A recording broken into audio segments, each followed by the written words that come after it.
Three mere mortals discover their ability to create entire universes with their minds alone. Upon discovering their abilities, these three, gods if you will, join forces to create the Dark and Stormy Nights, a supercharged team of creatives with the aim of helping artists and writers around the world while combating the forces of boredom and mundanity. They are the Dark and Stormy Nights.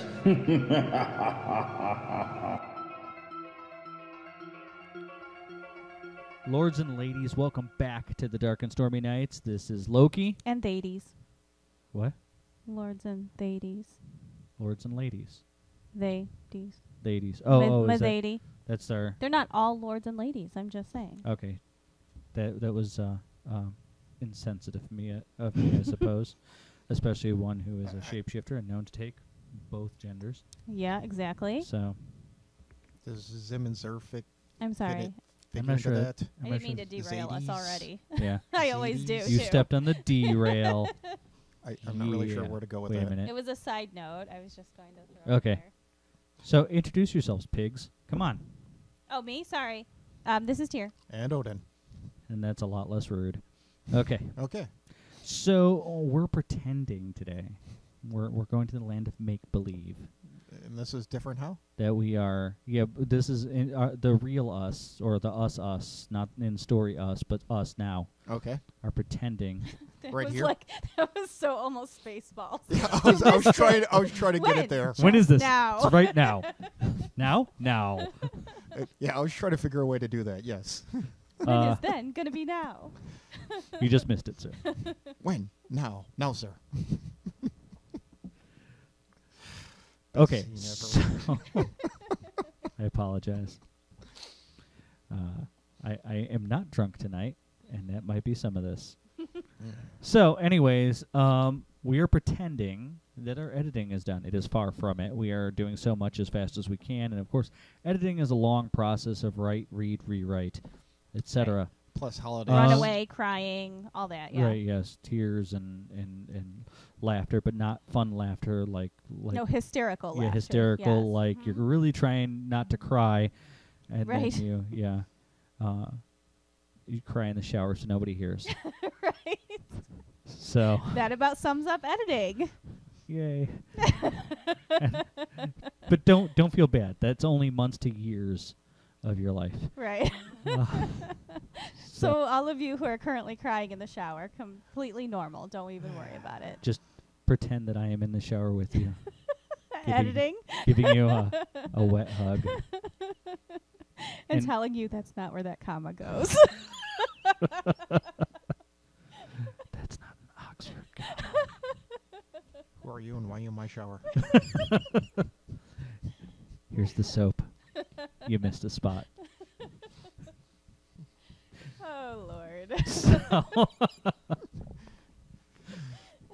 Have I made you uncomfortable yet? Very.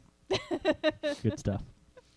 So, anyways, pretending that the editing process is done, what is next?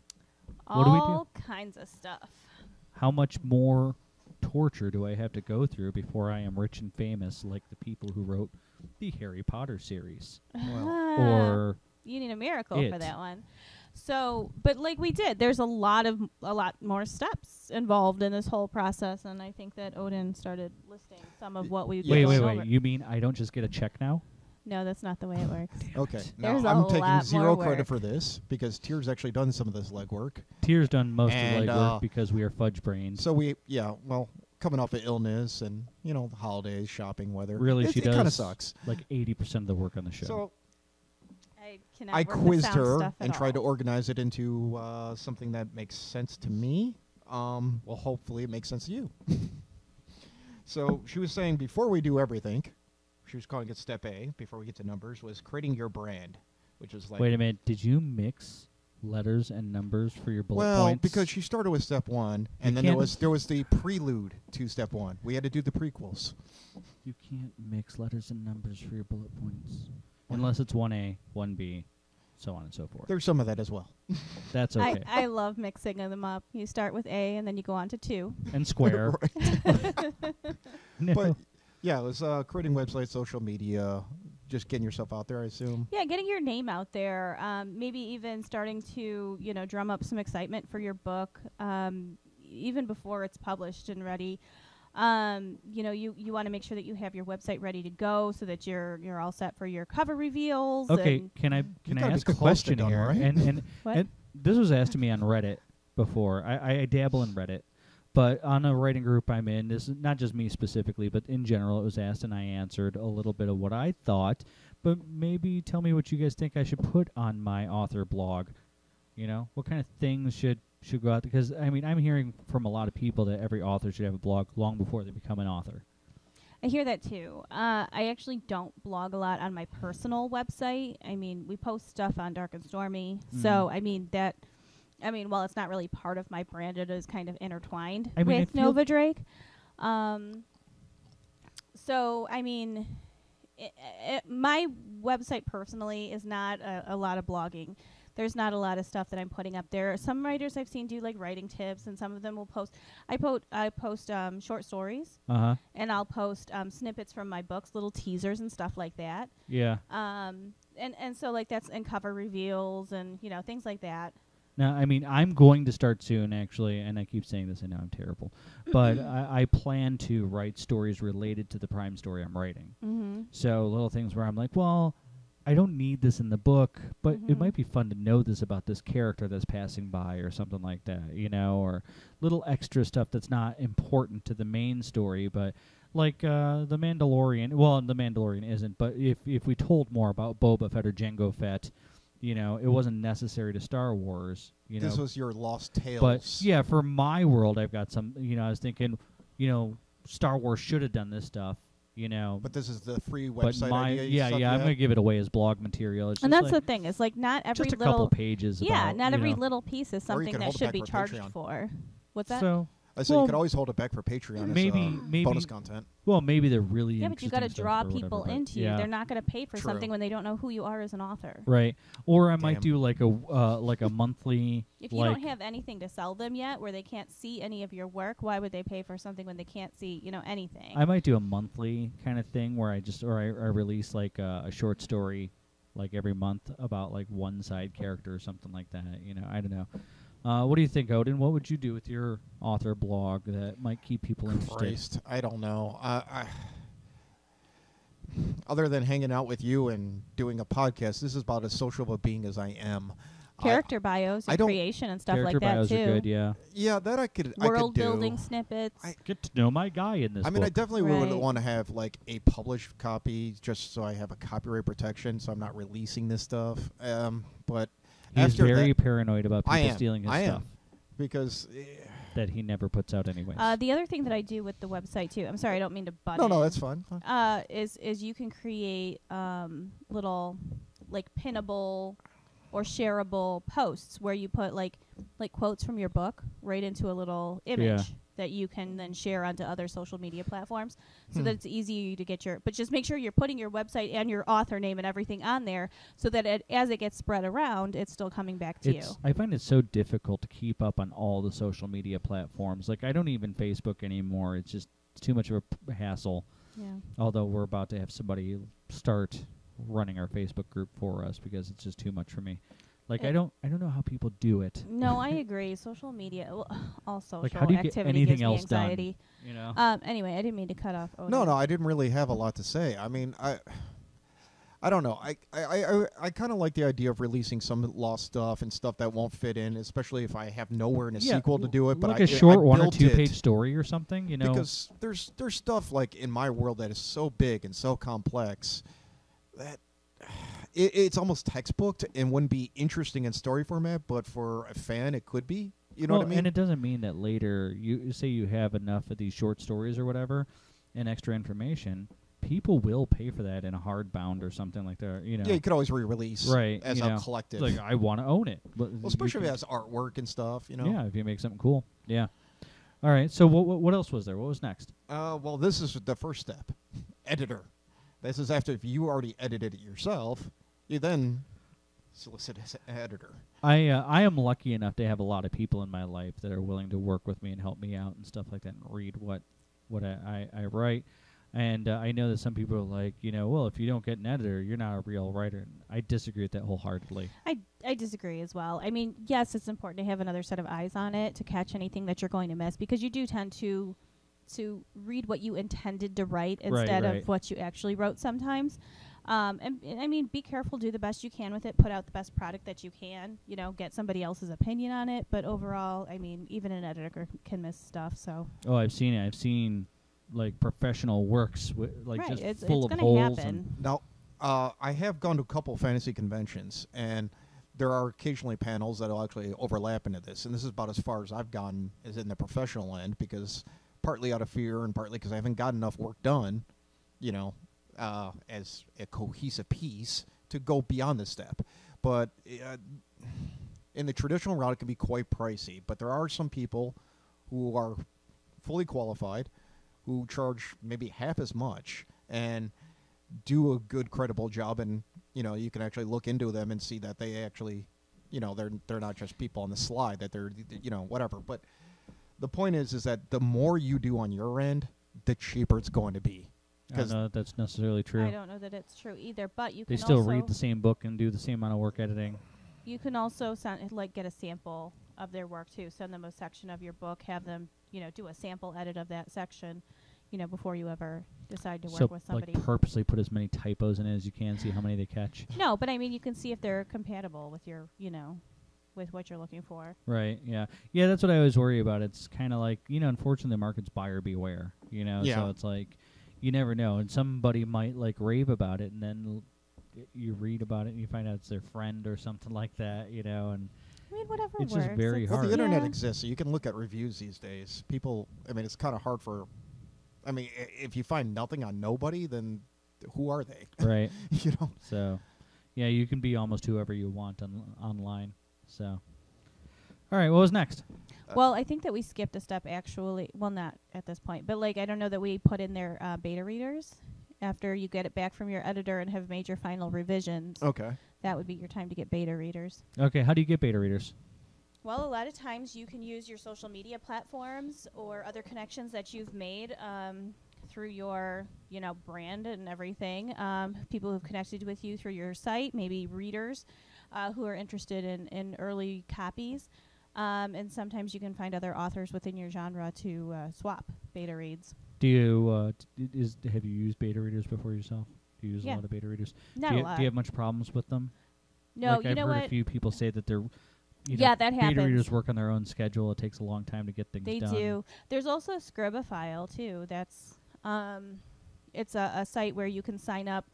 And you can either pay them so that you can post all your pieces, but you basically post like a chapter or a section of your book at a time. Mm-hmm. And then you have to do beta reads on other people's work. Sure. And that kind of like exchanging beta reading. Yeah, it earns you almost credits so that you can post more pieces of your work. Do you find that you can get quality beta reads that way? I got some great beta reads. Would you say they're master betas? What do you get, a paragraph of notes or? Walked right over it. What is? What a son of a bitch, right? Walked right over it. No, they'll do, most of them will do line by line. They'll go through and highlight sections and say, this could almost be worded better, or I'm kind of confused about what you're talking about here, and they'll go and they'll highlight a section of your work, of your paragraph, and they'll be able to type right within your work and tell you, or I really like this section. Your description here is great. Blah blah blah. Oh, kind of like we do with the program we use to communicate. Mm-hmm. So Yeah, kind of like that. Okay, I dig that. That's Yeah. interesting. I might try that out when I'm all done, if I ever finish. Yeah, I got some great advice on there. Mine's living up to its title. Now this is different than, say, an alpha reader, which would be like a spouse or a friend or somebody. He's just a jacked up dude that's really like, yeah, do it, and he reads your book. It's usually Shia LaBeouf, but on a little bit of cocaine. So a Chad? A Chad LaBeouf, I don't know. So Anyway, continue. sorry. Okay, from there, No, step you're 2 not. was back cover blurb. Back cover blurb. Didn't we do some for this? This will be our episode today, working on the back cover blurb. Okay. Now, I hate to be Mr. Timekeeper, but we have 5 minutes left in this segment. Do we want to jump in that now? I don't know. Do you want to finish your run through and then we start working on the back cover blurb? Let's just talk about things that will be upcoming in future episodes. Those things that make you go, Or at least the more interesting. Things that we'll be going over in more detail. But then elevator pitch, tagline. Okay. The kind of thing you might use in a tweet advertisement. We worked on one of those, and we'll bring that to you also. Yes, that should be this episode as well. Book cover art, how to select it, generate it, make it yourself. I actually like making book cover art. I'm not fantastic or anything like that. I like playing with some of the toys that we got. I'm learning tips and tricks as I go, and definitely when we do an episode on that, we will have some advice for people who can't afford their own art. In fact, after making some of the loops and GIFs that I've been working with and stuff like that, I'm like, man, I can't wait to the day where you pick up a book and it's got like a moving cover. Right? Like, wouldn't it be oh my so God. The first time I saw an animated book cover, the fucking eyes blinked on the character on the front. And I'm like, holy shit! Yeah. Like I legit That's freaked crazy. out. No, I like it. It reminds me of the old Scooby-Doo shows where the painting, Yes, the it was eyes like, in the painting were following you. My phone is haunted. In fact, I think they did that in one of the Fallout games that I played. Oh my God, so creepy. Then advertisement, setting up a pre-order, cover reveal teasers, stuff like Okay, that. so advertising, we're talking beyond Marketing. You're right, Yeah. but beyond social media and stuff like that. Like, Yeah. but you don't have to pay for all Well, it's advertising. more Or follow-up, I thought.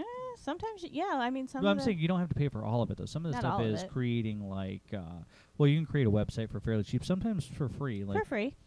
And then you can do. That's the thing is, I think that we're trying to figure out the best bang for your buck. Right. The cheap, if you have the money for, professional editors and book cover creators and all that stuff, then awesome, great for you. You have more available to you than a lot of people do. But I think that we also want to try to show people some low cost options. Well, most of the really good artists I know in any field, really, like not just writing, but in other fields or what have you, tend to not have a ton of money. So Right. to give you a bunch of options that almost nobody can afford is ridiculous. This is, can I afford this? If I can afford this, hopefully you should be able to as Right. well. But yeah, there's other things as well. Sometimes you might want to just splurge on that one section, wait till income tax season or something. Right. It's like you leave it up to you to decide Well, what that is. especially in physical media, because cover sells. I mean, Yeah. I mean, Covers hey, are I important. love playing with They covers and definitely stuff are. like that. But yeah, you might want to spend some money there. So Yeah, we'll probably have a whole show about just covers. yeah, okay. and what's under them. Okay, and then dealing with like digital release like Kindle, troubleshooting the formatting that when you translate it over, using the Kindle Create app, setting up keywords and meta tags. See, once you get to that stuff, I am out of my depth. I've got no idea what I'm doing with that stuff.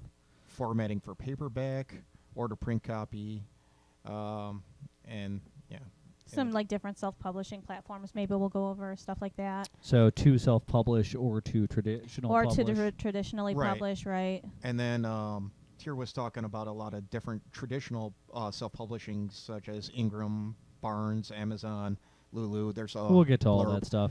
And they all have their pluses and minuses and different. Yeah, we'll probably do more research on those by the Right. time we get to that episode. And then the one that probably a lot of people have questions about, and that's querying. That's when you're soliciting out for an agent and trying to. That is the most common question I hear online. So Is- getting your one-page pitch, and then trying to get a follow-up to see if they want a few pages or a few chapters or the whole book. Right, that'll probably be another upcoming episode beyond writing the book blurb and the elevator pitch. We're going to have to do how to write a query letter. And in Tier's exact words, work on next fucking book. Put this one down. What? I would never say something like that.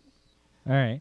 Are we ready to take a break and come back? And that's the broad brush. Yeah, I think we'll come back with writing a book blurb. we'll see you in a minute. Dear listener, we accept that we had to sacrifice the whole Saturday for your entertainment, but we think you'd be crazy to miss an episode of The Dark and Stormy Nights. The world sees writers as they want to see them, in the simplest terms and the most convenient definitions. But what we found out is that each of us is a brain And a dreamer. And a creator, and a basket case. a researcher. And a comedian. Does that answer your question? Sincerely yours, The Dark and Stormy Nights. Listen to Dark and Stormy.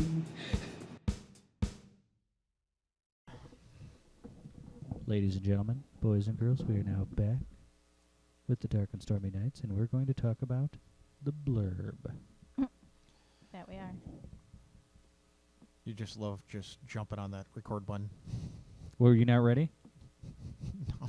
Apparently I was not. We're here now. You are. All Welcome right. back. Okay, do we need to go over what a blurb is? Might as well. Okay. So I guess there is some difference between a synopsis and a blurb, though they're often used kind of interchangeably. Do you need both? I guess it depends on what you're doing with your book. What's used? What are each used for? Do you know? So from what I understand, a synopsis is kind of a more detailed outline of all major points in the book. Well, it's not really an outline, though. But what's it for? And it's generally geared towards a publisher or an agent. Okay. So you may need to get more detailed when you are providing a synopsis to one of those two. A book blurb is the around 100 to 250 word pitch on the back cover of your book, and it's geared towards getting your reader to purchase it. So is this this is what I see like with Stephen King in an awkward sweater holding a cat on the back. Well, and that's kind of your about the author. Oh, I thought that was on the inside leaflet. It depends. Okay. All right. Go ahead. Well, we will have to go over about the author as well now that you mention it. So But not today? I don't know. We'll see how much time we have. It Okay. could possibly be squeezed in here. Okay. All right. But we're going to talk about the blurb right now, not the synopsis. Right. Okay. All right.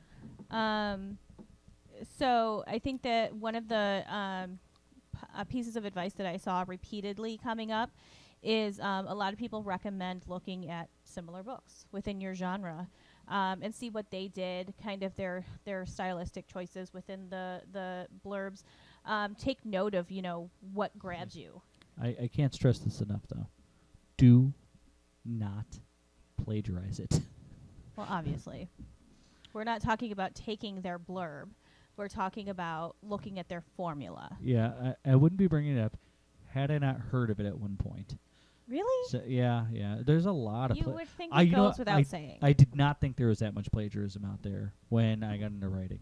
And the longer I've actually been on Twitter as a writer, the more I've heard about plagiarism out there. And some of it, like, just blatant, like entire Really? books and stuff where...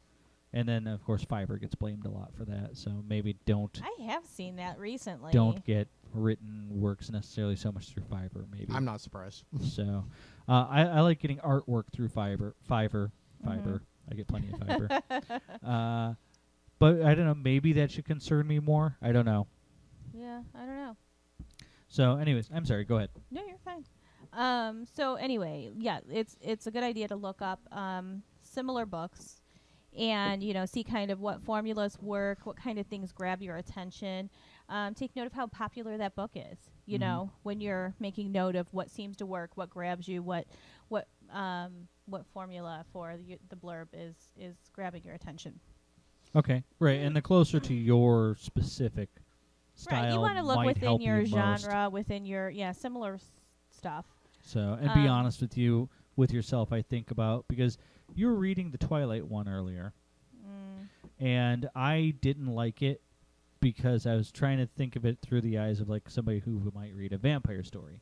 But then it occurs to me, it's not a vampire story. I mean, yes, there's vampires in It's it, a but love it's a story. romance. I generally And- did not look at Twilight as a Teenage sci-fi fantasy but book. there are, It's a romance. albeit sparkly, vampires in it. And so I'm trying to think of it, from the vampire end, and I'm like, the blurb's terrible, but then it's a romance, and the blurb is perfect for a romance, I guess. So they knew their audience. So I'm guess know your audience. That's a big one. Know your audience. So, okay, go ahead. Another tip that I had seen a few times is don't make it too long. Keep it short, easy to read, small paragraphs, and don't tell your reader too much. You don't want to over-explain. You really just want to give them enough to grab them. And then the other point is that your first couple of lines are the most important.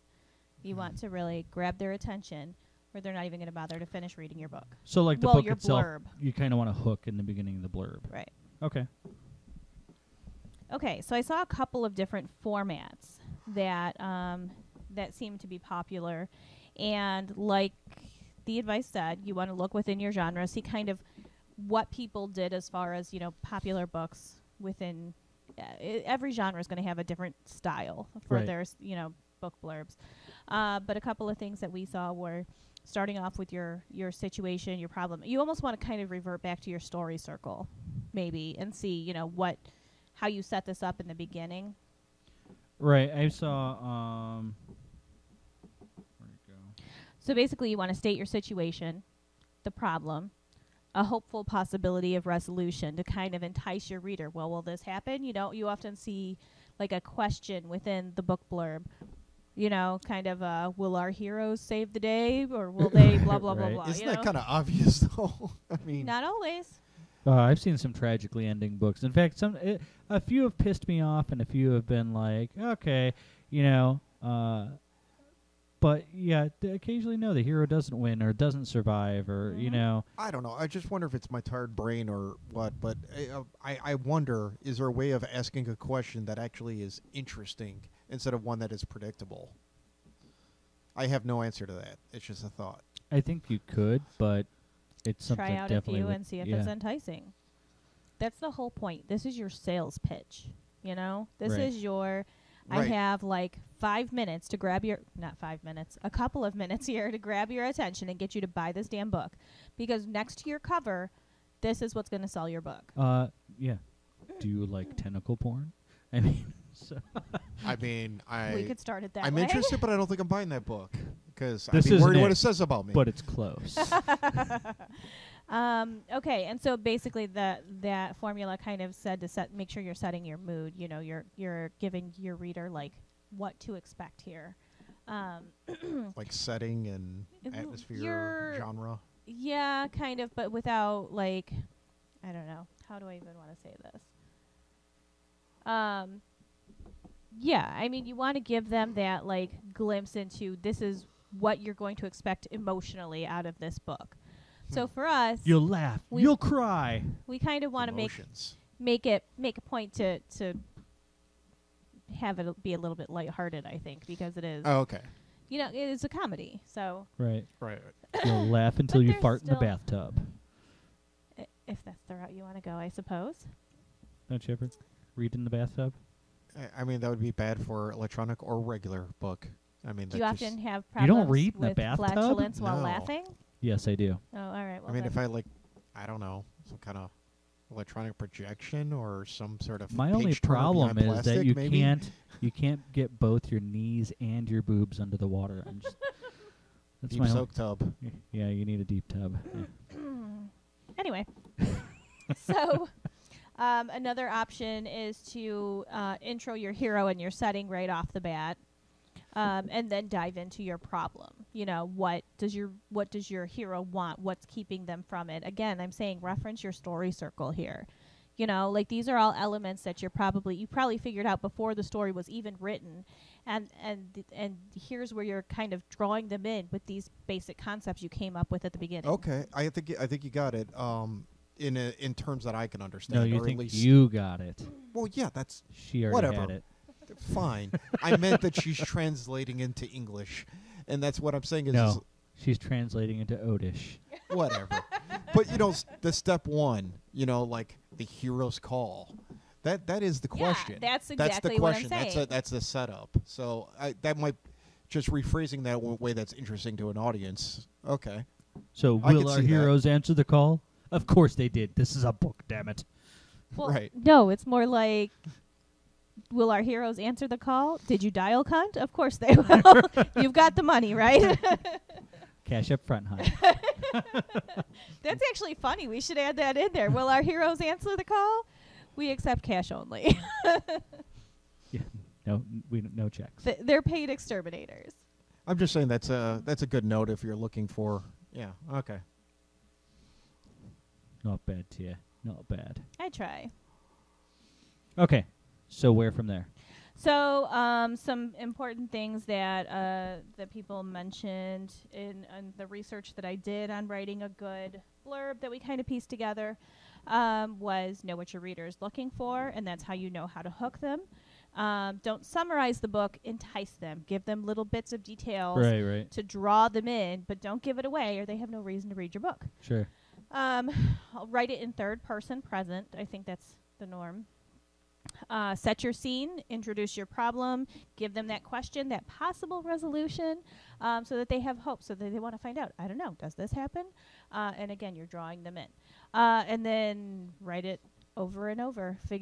Go through it a few times, different ways to write your different formulas, and then, piece them together if you have to come up with whatever is the most enticing, whatever Right. draws them in the most. And maybe even here's where you need, some additional people to help you, a new set of eyes to say, okay, well, this one's more interesting or whatnot. Or maybe read them to your cat Until the cat reacts. Yeah. Well, you Good luck with that. Well, he stuck his asshole in my face for that one, so I assume that's the one he liked the best. She loves it. that's how they show Thanks, appreciation. Mittens. But no, that's a good point. We were talking about before is reading out loud, and I was thinking in terms of like a YouTube video, how quickly you'll click off of something when it's just like, oh, get to effing point. Oh my God! So some of our episodes on YouTube, so on our other platforms, they get much better response. On YouTube, you get like, depending on the episode, some of them as little as 30 seconds before they're just like done. Because I feel like YouTube people are looking for a video. Well, they Where want a we're quick doing fix. slideshows and it's very long podcasts. form. Yeah, It's- YouTube is for crackheads. They want a quick fix. Right. Well, I was They get referencing high and they're gone. your normal standard video between a minute and a half and like 7 minutes, even though nowadays they only monetize after 10. But my whole point is that Oh yeah, it's near impossible to make money off almost YouTube anymore. all the time they start off with who they are, hello, and all their stupid greeting, followed by their built-in plug, then their graphic logo and all this crap before they get anywhere near a point. So everyone's already skipping a minute and a half. They just got to assume that. My point is that treat your blurb like that. How quickly do you turn off a video? Think of the same thing in text. Well, as I said, you need a How hook quickly right they up the put the book bat, down. and then you kind of got to keep them juggling until the end of it, I think, while imparting enough information. I think it's just there's a tendency for people who read, let alone write, to be more forgiving with a book. So what I'm saying is you might expect the same thing out of the audience that you're willing to give. That's probably not the reality. I mean, more people are reading because of electronic media, but they're still not I am reading in the expecting out same of the way. audience what I'm willing to give, and that's why I hit right off the bat, and you keep it moving. If it lags too much, they might give up on you. I mean, I think that once they're invested, you might be able to slow down a little bit. That's what I'm saying is you got to But- treat them like their attention span's a minute and a half. That's it. But yeah, I mean, I open right up into conflict. So, and I think that in order to keep my attention as a book, that's what you got to do. All right, so do we want to go over the rough blurb that I wrote and then see if we want to piece in anything Hell yeah. and maybe we can add some humor into it, because I don't know that we quite captured that enough. Or, okay, I'll say I don't know that I captured that enough, because I know that you I guys think didn't you wrote really. a fine blurb tier. Thank you. I just need a hell of a lot more time than it takes you to do things. 'Cause Um, I'm slow. no, I mean, it took me several tries to get anything decent, and like I said, I don't think it completely captures the book as well as it should. So we'll go through this, and this is basically our starting point. We'll call it that. An unlikely team of supernatural exterminators catch the ire of a group of villains after a job gone wrong. Brought together in the aftermath of tragedy, the lovable yet disjointed team is still struggling to find their way. Now they become the target of the scheming prime of a dangerous cult, Desmond Blackwell, whose life purpose is to rid the world of all supernatural creatures, good and bad alike. The team must learn to work together if they're going to come out of this fight with their newfound family intact. In this steampunk comedy, set in early 1900s England, the recently widowed Meredith, an unassuming expert thief, teams up with her late husband's apprentice Zara, his informant Wilhelm, a neurotic werewolf, and his gadgets guy Hammond, a disorganized inventor with a less than stellar success rate. Together they take on the bigoted and arrogant Blackwell and his own team of trouble. So that's what I have so far. Okay. My first note is, while I did name it, it is an actual real religious title. I think it's an obscure, archaic one, and in a blurb it might throw people off. So instead of prime, I would just put leader of a dangerous cult. I think Prime is fine. You don't think that's gonna No, I don't think Yeah. it's fine. I feel like most people would know what that is. really? Okay. But yeah, it does read like a more serious book. Yeah, so maybe we add in some humor somewhere, or mention how their team of villains escalates. Because really, they What? end up fighting a god at some point. Right. Well, after an unlikely team of supernatural exterminators, comma, and a pig, comma. I don't know.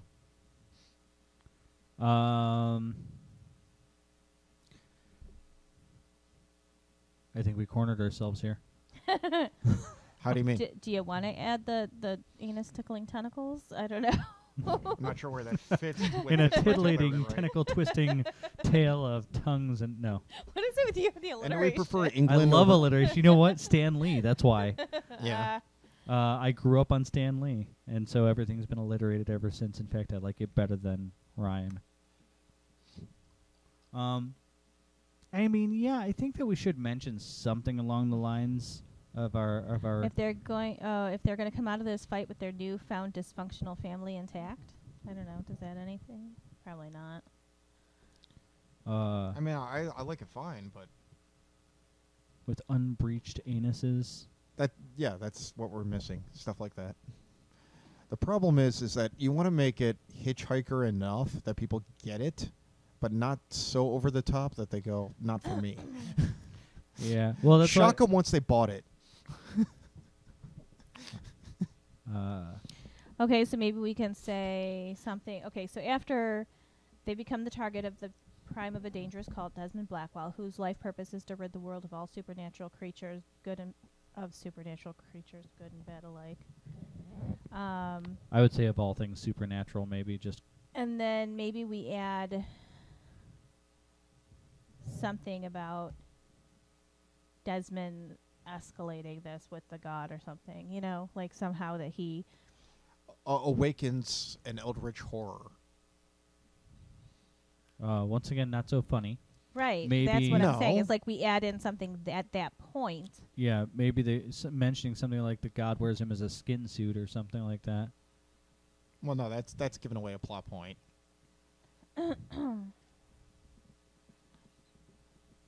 Is it? Yeah, that's definitely a spoiler.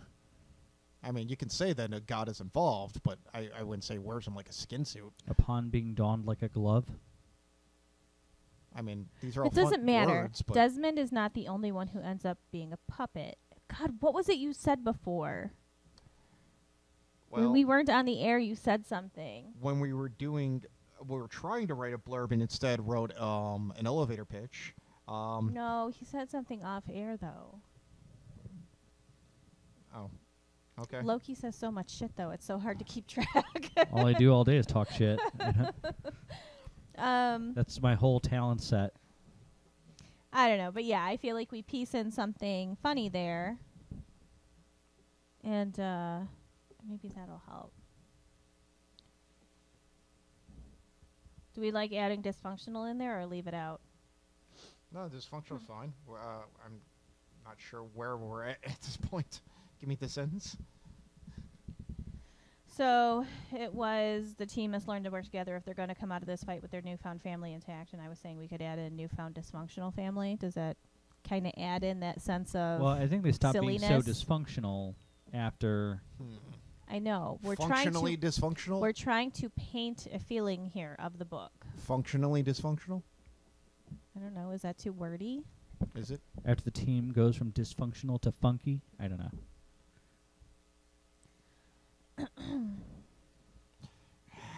I think Putting humor in a blurb. I know. This is the thing, is that writing your freaking blurb is harder than writing the goddamn book. You know, I almost have to read the Hitchhiker's blurb now. well, I'll tell Maybe, you what. you know what, here's the thing, is maybe we start this first sentence with something a little sillier, something that paints the tone better. Let's stop torturing the listener for a minute. It's break time anyways, and we'll come back in a moment with this fixed. And thanks Sounds for the fish. good. Our merchandise brings all the boys to the yard. Go see why on our website at thedarkandstormynights.home.blog. Timer. All right, so Sorry. it's okay.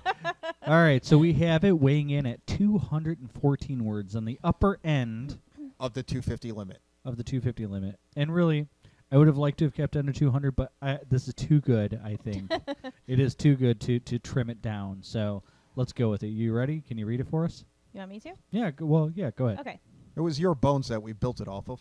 Okay. Yeah, I just put some meat on them. I put a little in there. Interesting. That didn't sound right. No, Yeah, that's a that little really weird. doesn't. A little pervy. I apologize.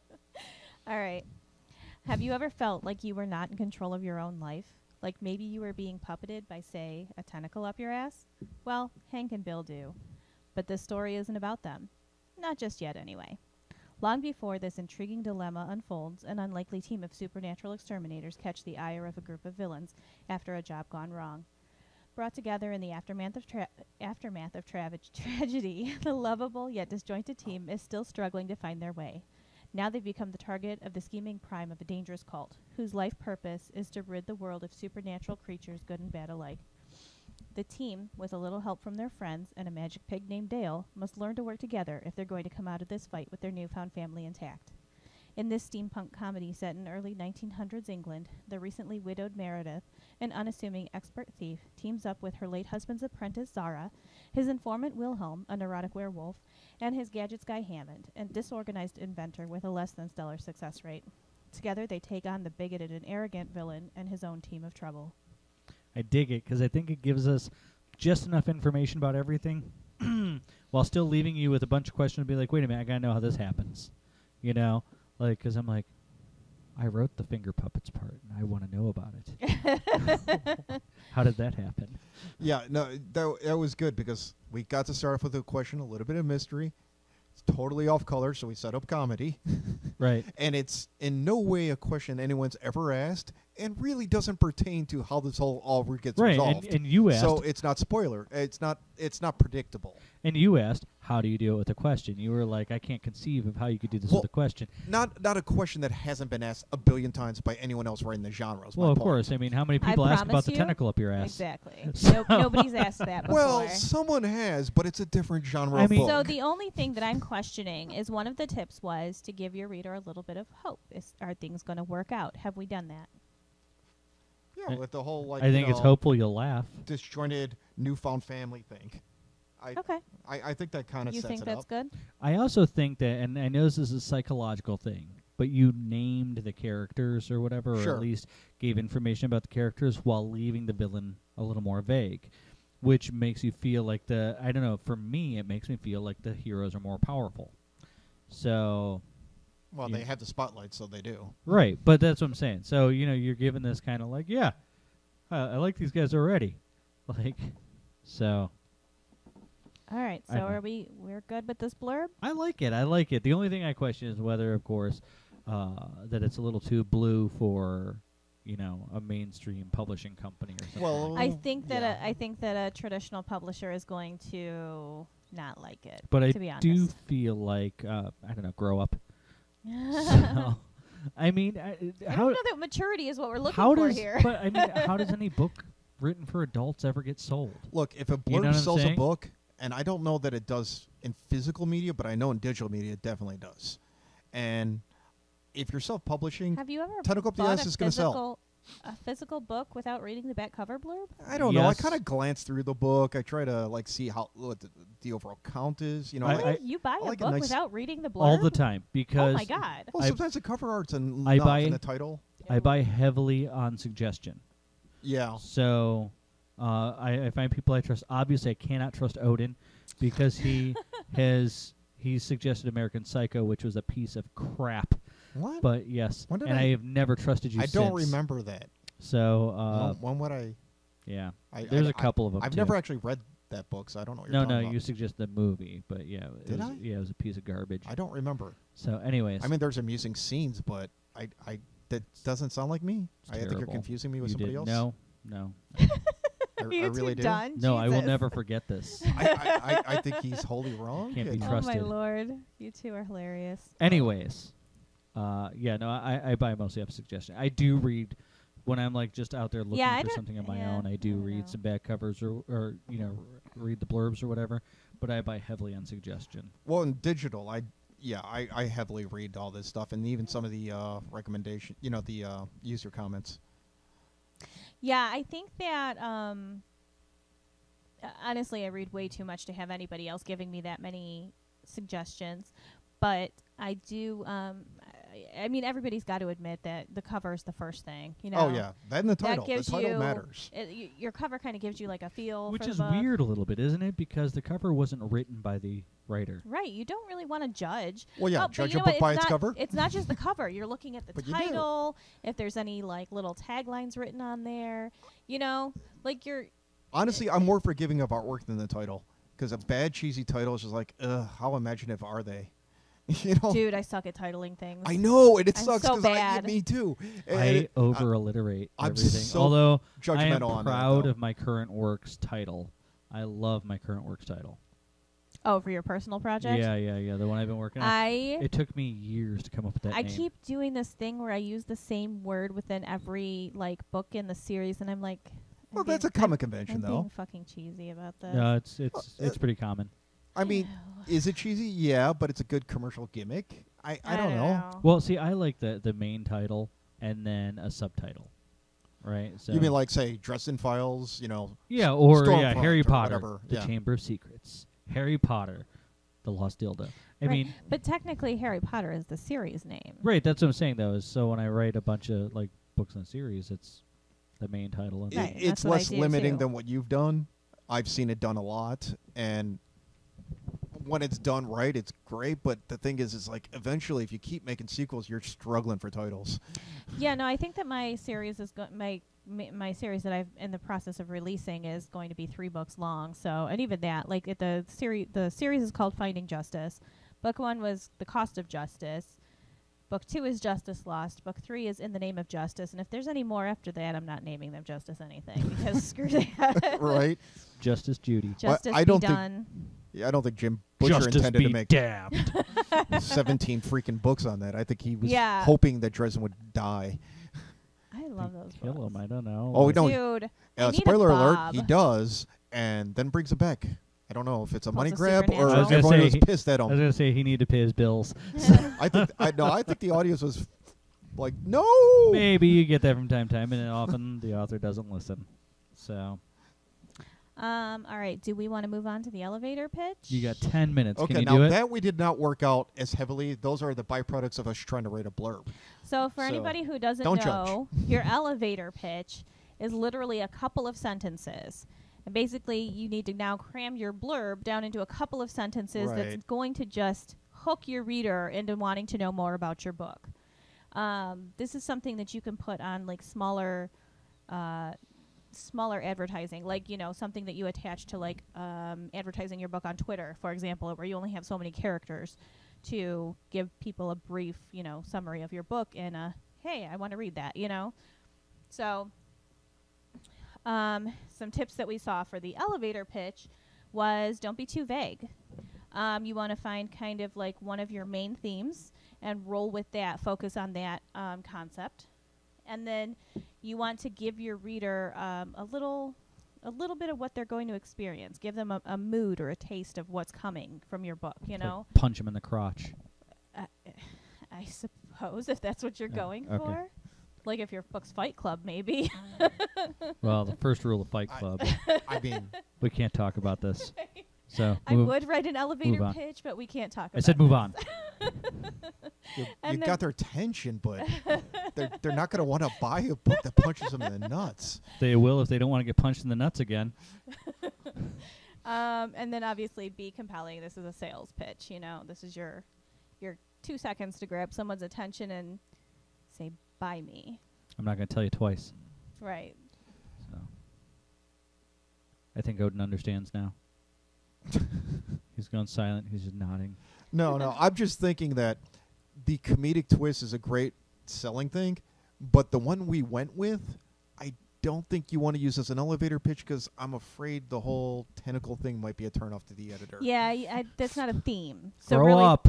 it's not a theme of the book, so you don't really That want to being go said, there. It's Who wants to read the multiple first one? chapters. I mean, Okay, so the first one we came up with, which of course, because I'm probably the least funny, does not have enough humor in it, but I brought together in the aftermath of tragedy, a group of unlikely heroes invoke the ire of an ancient evil. Not funny. Doesn't really give the mood of the book. It summarizes. Feel like it needs like some cello playing while you're like listening to it, like cello reading. Yeah. Yeah, mine was just as bad, but more wordy. So Go for pretty it. much me. Read it. When tragedy brings together a band of unique people with a special set of skills, they will have to find the strength to move past grief and independence to come together to meet justice and defeat a great evil. This was just a first pass. There was no thought put into this. I don't think we can use unique people anymore. And then let's go on to Why? the other one. The one that, yeah, is so entertaining, but I don't know if that works in the elevator. Oh my god! Just do it. Who wants to read? Just stick it in and break it off. Come on. What the frick? All right. Brought together in the aftermath of a tragedy, a group of unlikely heroes and a pig invoke the ire of an ancient evil and its finger puppets. Like, it doesn't say anything vulgar. I feel like maybe You're right. it's a little too I remember vague. it worse than it was. Right, because It's- we enough. know more. It's still too vague, though, don't you think? I mean, it's funny enough to be like, all right, I want to know more. Don't you think? Doesn't it kind of invoke the, I want to know more now? Well, it's humorous because just picturing an ancient evil with finger puppets, like, what is that about? And it's so much more insidious than you think it is, right? I mean, I'm picturing an evil Mr. Rogers. oh my god, that's That's great. true. We almost need to give Linda a cardigan with many armholes Like, where all the tentacles come through. I'm not opposed to this idea. Like, yeah, maybe Christmas Linda or something like God, that. what was his name in Ghostbusters? Like an ugly Christmas sweater? Is that where you're Yeah, going yeah, with that? yeah, yeah. The genderless being in the pyramid. What? Zool. I'm picturing Zool with finger Oh. puppets. But Linda's so much better. So I don't know. Do you think that we can get away with it? I mean, it's not vulgar. It isn't. I think we need to build up The all three of blurb is these. vulgar, but this isn't vulgar. I don't think the problem is vulgarity. I think that it's too vague. I think that we It needs need. to be more compelling. I thought. But here's the thing: it doesn't have to stick to one sentence. We can actually add more to this. No, I get it, but you still only want what, a couple. a couple of sentences. Is there a character limit that they tend to pose on these? I think it's like 2 to 3 sentences, right? It was something like that. Yeah, Okay. like literally, you got like 20 seconds. You know, what can you tell me in 20 seconds? Right. You know? I think it's pretty good. I mean, what more do you want out of it? Do you have anything? I mean, honestly, I wonder if we can find that one that had a Harry Potter example.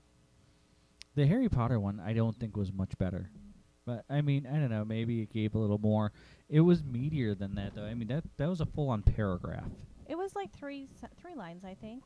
And they were big lines. I don't know. When you read it, it did seem like a lot. They were thick. Okay. Granted, I was working on another project. Here so it I was is. not half Ready? paying attention. 2 C's. This is what I'm saying about it being more specific, though.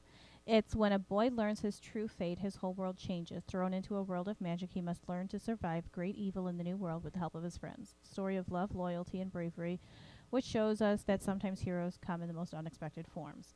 That's 3 sentences. It's not. Okay, it's not. I guess. So, okay, we have a little more space to work with because it's definitely longer than what we have. So, and we were talking about one of the themes of our book, and one of our themes is found family in this Okay. situation. There's also themes along the lines of like racism and homophobia and fighting injustice in those ways. Although I suppose when you apply it to werewolves and stuff like that, it's when friends become family and fight for what's right in the world. I guess. And look, I'm trying here. Well, I mean, that does bring together the whole found family and intolerance issue into one sentence, so that kind of works. So one of the things that I've seen recommended is that you write like a page or a couple of pages of of elevator pitches. You just keep writing different ways to do this, and then and you could even use different themes within your book. If you have more than one main theme, and then that gives you multiple options to kind of break them apart and piece them together into something that works. And finger puppets. And finger puppets, I agree. Yeah.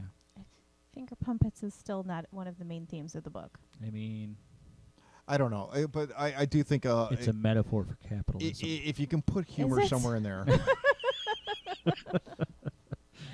That's called found depth. Right? That's called pulling shit out of your ass at the end of the book. Totally is. So what did you mean by this? It was the symbolism. It was a symbolism. It was a metaphor for capitalism. How the system steals your soul and replaces it with a tentacle in your ass. That is excellent. I think that could be your elevator pitch right there. That's all improv. All improv right there. Joke all you want, but there especially is a lot of the accent. accidental Did you like that? depth. I don't even know what accent that was. I just kind of pulled it out. It was like pretentious. I don't know. Yeah. There's now a pretentious accent. Let's go with that. Yeah, but hopefully, can you get them to read it in that accent, right? Can you get them I mean, you just put the little asterisk, read in a pretentious accent. Right. Is that British? Nope. You won't know what it is, but it's pretentious as shit. So, Oh Lord, I'm not upset at the idea of putting read in a pretentious accent at the There you go. beginning. It's not the Iliad. but you know what the problem is? No, but the problem is, and I know that we're having a good laugh at this. The system, the whole system is too uptight. You know, Yeah. like people take this all way too seriously, and I'm like, But you have to Well, understand the whole that process tells you that. but why? if you want, whether you're self-publishing or this elevator pitch is going to be used on agents and publishers, this is something that is going to sell your book to readers. Right. But that's what I'm saying. Like, I think the reader might get a chuckle at some of this stuff. You know what I'm saying? I've Oh met, yeah, I don't think I've met that enough some of it'll- editors yeah. and other writers and stuff like that that they just no sense of humor. Well, that's what we were talking about, the distinction between an elevator pitch and a blurb, because you're looking at your target audience. The blurb, you're trying to get the people to buy. The elevator pitch isn't for them. Well, it can be. So don't be funny. No, your elevator pitch absolutely I think can it could be funny, for your but you're readers. safely so. It was the synopsis that's not really directed towards your reader. That's more for agents and publishers, but the elevator pitch is going to be for both. Okay. In our synopsis, we're just going to explain that this whole thing is a bunch of cheap laughs. It's basically dick and fart jokes. It just sounds like a synonym. Now, when you say synopsis, I mean, we all know what the word means, but what does it mean in this context? Like, where would you use that? It's I mean, that's what we went over at when the you beginning. take a bunch of words and you synopsize. That was the detailed, version with all of the major points in the book, and The that's one-page submission, is that what you're talking about? no, or? that's your query letter. Okay. Your synopsis is if you're publishing, if your publisher or agent specifically asks for a synopsis. Okay. That is not like a teaser. That is like basically a full, description of your book. Have an intern read it, damn it. So we're going to do the synopsis on another day, though. For now, that was everything, right? Or do we have more? I mean, are we happy with our elevator pitch? Which No. I mean, you know what? Look, Not at all. we got more work to do on it. You've got more work to do on it at home. Write our elevator pitch for us and get back to or not. I don't know. We'll come back with a couple more maybe on another episode. When we think of better ones, we'll be like, ooh, we've got something for you guys. But we don't tonight. So that was the best we had. I apologize. Well, that's what 5 minutes buys you. right. Hey, No, I mean that's the thing is it's a free show. You're supposed to write like basically a bunch of different options for your elevator pitch, which obviously we don't have time to do on the air. But yeah, I mean we'll keep working at it. We'll keep whittling it down, and we'll probably take at least as long as everybody else would take to do this. And when it's done, we'll post it on the website. It'll be better when I get drunk as shit. So- Interesting. Well, self-editing could be an issue. I mean, So I know yeah. you're being humorous, but actually, not a bad idea.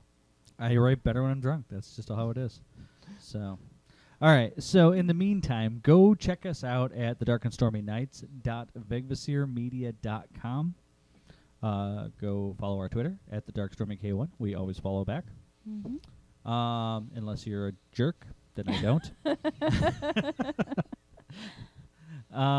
And we are on thedarkandstormynights.podbean.com. You can also find us on Spotify and YouTube and Google a bunch Play of other Music, Google Play Music, and iTunes. iTunes, and I'm sure there's a bunch of other places that carry us that we don't know about.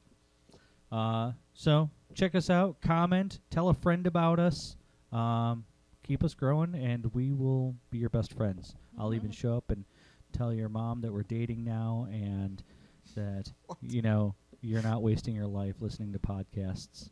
So It's an interesting selling point there. But whatever works. talk to you next week. Bye.